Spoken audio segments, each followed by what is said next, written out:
અમદાવાદના વટવા વિસ્તારમાંથી 34 વર્ષ જૂની એક ચોંકાવનારી મર્ડર મિસ્ટ્રીનો ભેદ હવે ઉકેલાયો છે।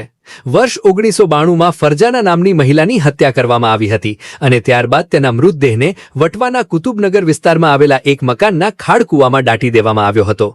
ક્રાઇમ બ્રાન્ચે ડીએનએ રિપોર્ટના આધારે આ સમગ્ર કેસનો પર્દાફાશ કર્યો છે। મૃતક ફરજાનાના અંગોના ડીએનએ સેમ્પલ તેના ભાઈ સાથે મેચ થતા પોલીસને મહત્વપૂર્ણ કડી મળી હતી। તપાસ દરમિયાન ખુલાસો થયો કે ફરજાના દેહ વ્યાપારનું કામ બંધ ન કરતી હોવાથી તેનો પતિ શમશુદ્દીન કંટાળી ગયો હતો। ત્યારબાદ શમશુદ્દીને તેના ભાઈ ઇકબાલ અને મિત્ર અબ્દુલ કરીમ સાથે મળી હત્યાનો પ્લાન બનાવ્યો હતો। પોલીસ તપાસ મુજબ શાલિયા બીબીના મકાનમાં મોડી રાત્રે ફરજાનાનું ગળું દબાવી તેની હત્યા કરવામાં આવી હતી અને પછી મૃતદેહને ખાડકૂવામાં દાટી દેવામાં આવ્યો હતો। ક્રાઇમ બ્રાન્ચ પોલીસ સ્ટેશનમાં ફરિયાદ નોંધાયા બાદ પોલીસે 2 જીવિત આરોપીઓની ધરપકડ કરી છે અને કેસની વધુ તપાસ માટે પોલીસે ધોળકામાં ફરજાનાના પરિવારજનોના નિવેદનો પણ લીધા હતા। આ સમગ્ર મામલે એસીપી ભરત પટેલે શું કહી રહ્યા છે આવો સાંભળીએ। રિપોર્ટર શરીફ ખાંચી, અમદાવાદ। જે થોડા સમય અગાઉ ક્રાઇમ બ્રાન્ચને જે માહિતી મળી હતી કે કુતુબનગર ખાતેના 768 નંબરના સર્વે નંબરના બ્લોક નંબર 10 ના મકાનમાં જે ધોળકાના રહેવાસી ફરજાના હતા તેમને મારીને એ મકાનની અંદર લાશને દાટેલી છે। આ ઇન્ફોર્મેશન ઉપર ઘણા સમય સુધી કામ કર્યા બધી એ જે સ્થળ છે સુનિશ્ચિત કરવામાં આવેલું અને ત્યાં ખોદકામ કર્યા બાદ 20 ફૂટ ઊંડેથી માનવ કંકણ અને જે માનવ અવશેષો છે એ પ્રાપ્ત થયા હતા અને એનો જે ફોરેન્સિક મેડિકલ એક્સપર્ટની હાજરીમાં પીએમ કરવામાં આવેલું હતું।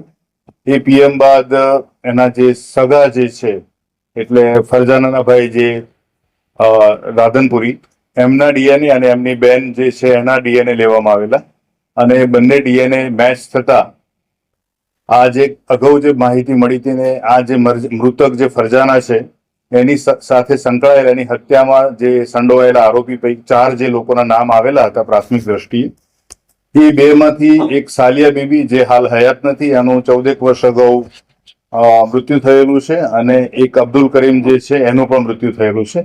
હાલ જે જીવિત છે એ શમશુદ્દીન ખેડાવાલા અને એના ભાઈ ઇકબાલ ખેડાવાલા, આ બંને જમાલપુર ખાતે રહે છે। ફરજાના જેના નાની ઉંમરે લગ્ન થયા હતા સુરત બાજુ અને એ ત્યાં એના સાસરીમાં નહીં રહેલી અને 1 વર્ષની અંદર જ એના પિતાના ઘરે આવેલી।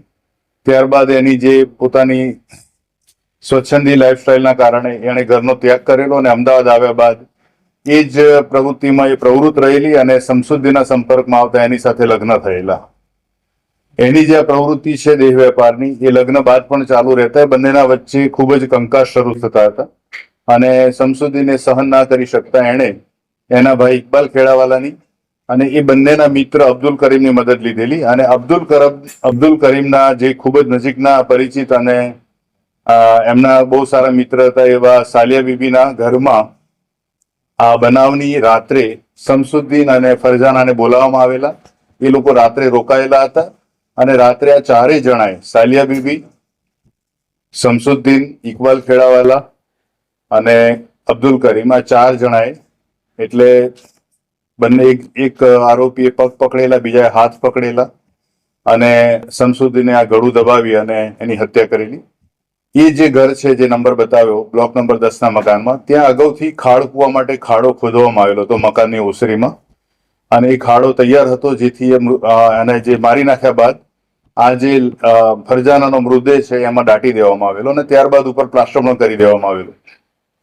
આ લાંબા સમય પછીની જે ઘટનામાં ક્રમશઃ જે પ્રકારે આની જે ગુંચો ઉકલતી ગઈ એ પ્રમાણે હાલ જે બંને આરોપીના જે નામ આવ્યા છે અને ફરજાના આ જે માનવ અવશેષો મળ્યા છે એ જે પ્રકારે માહિતી મળી હતી એ જ મહિલા ફરજાના છે અને ફરજાનાના આ જે સાયન્ટિફિક જે એનાલિસિસના બાદ એ નક્કી થયું છે કે આ મૃતકના જે માનવ કંકણ મળેલા છે એ ફરજાનાના જ છે।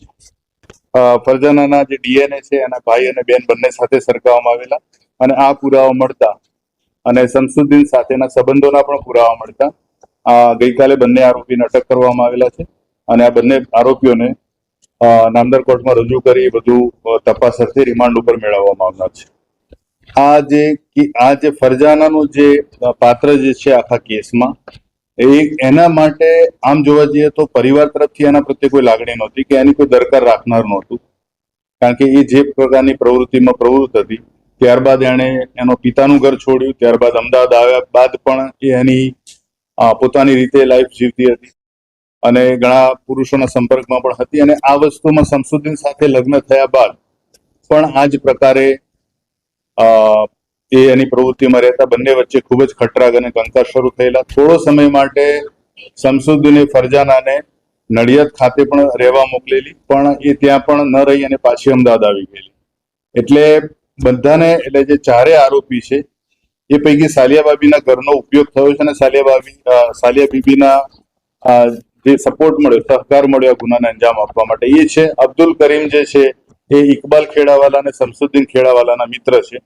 અને આ જે આખી ઘટના જે છે એમાં મૃતકનું પાત્ર એવું નહોતું કે એની સાથે જોડાનાર વ્યક્તિઓ એના માટે કોઈ પદ્દરકાર કરતા હોય, અને એનો જે લાભ મળ્યો આરોપીઓને કે રાત્રે બોલાવ્યા પછી આ જે પ્રકારે એને એના હત્યા કરી અને દાટી દીધી, એ બાદ એની સાથે સંપર્કમાં આવેલા તમામ લોકો અલગ રીતે જોડાયેલા હતા, કારણ કે એ દેહ વેપારમાં હતી. તો એ જે પ્રવૃત્તિ છે, પ્રવૃત્તિના કારણે કોઈને દરકાર નહોતી કે આ મહિલાનું શું થયું, ક્યાં છે, કેમ નથી દેખાતી કે કોઈ પણ.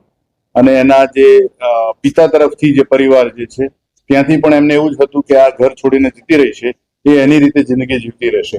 આ તમામ વસ્તુઓનો ફાયદો આરોપીઓને મળ્યો છે અને આટલા વર્ષો સુધી આ ગુના વિશેની કોઈ પણ માહિતી બહાર નહોતી આવી. જે અંગત સોર્સ દ્વારા અને જે પ્રકારના આ જે મકાનમાં બનાવ બન્યો છે એ વિસ્તારની કેટલીક બાબતો ઉપરથી લાંબા સમય સુધી કામ કર્યા બાદ આ ઘટના બહાર આવી છે અને મૂળ આરોપીઓ સુધી પહોંચી ગુનો ઉકેલવામાં આવ્યો છે.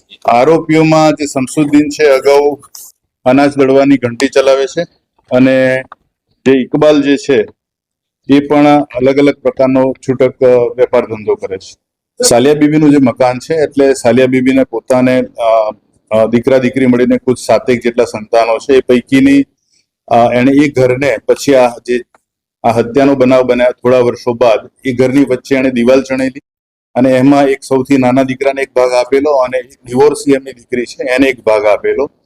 એટલે એમના દીકરા કે એમની દીકરીને પણ એ ખબર નહોતી કે જે મકાનમાં રહે છે તે નીચે એક હત્યા કરીને દફનાવેલી મહિલાની લાશ. જે પ્રકારે અલગ અલગ પ્રકારની હિયરસે એટલે કે કર્ણોપકર્ણ જે વાતો ચાલે છે, એવું કોઈ પણ તથ્ય અમને સામે નથી આવ્યું કે ત્યાં કોઈ દીવો કરવા આવતું હતું કે ત્યાં કોઈ ભૂત પ્રેત દેખાતા હતા. એ વાત છે કે આજુબાજુના લોકો એવું કહેતા હતા કે અહીંયા કોઈ પણ વ્યક્તિ રહેવા માટે પોતાની રીતે તૈયાર થતું નથી. એમને કોઈ પણ પ્રકારની આર્થિક કે બીજી મેડિકલ કે એવી બધી પ્રોબ્લેમ્સ આવતા હોય છે, એટલે ઘણા સમયથી આ મકાન બંધ હતું. હાલ જમાલપુર જ રહેતા હતા અને એમનું દૈનિક જે નોર્મલ લાઈફ હોય એ જ રીતે જીવતા હતા. એ બંનેના પરિવાર પણ છે અને એમના સંતાનો પણ છે. એક પરિણીત જે પરિવાર જે છે પતિ પત્નીનો, એમાં પત્ની જો દેહ વેપાર કરતી હોય તો એ મોટું કારણ બને છે કે પતિ એ વસ્તુને સ્વીકારે છે કે નહીં.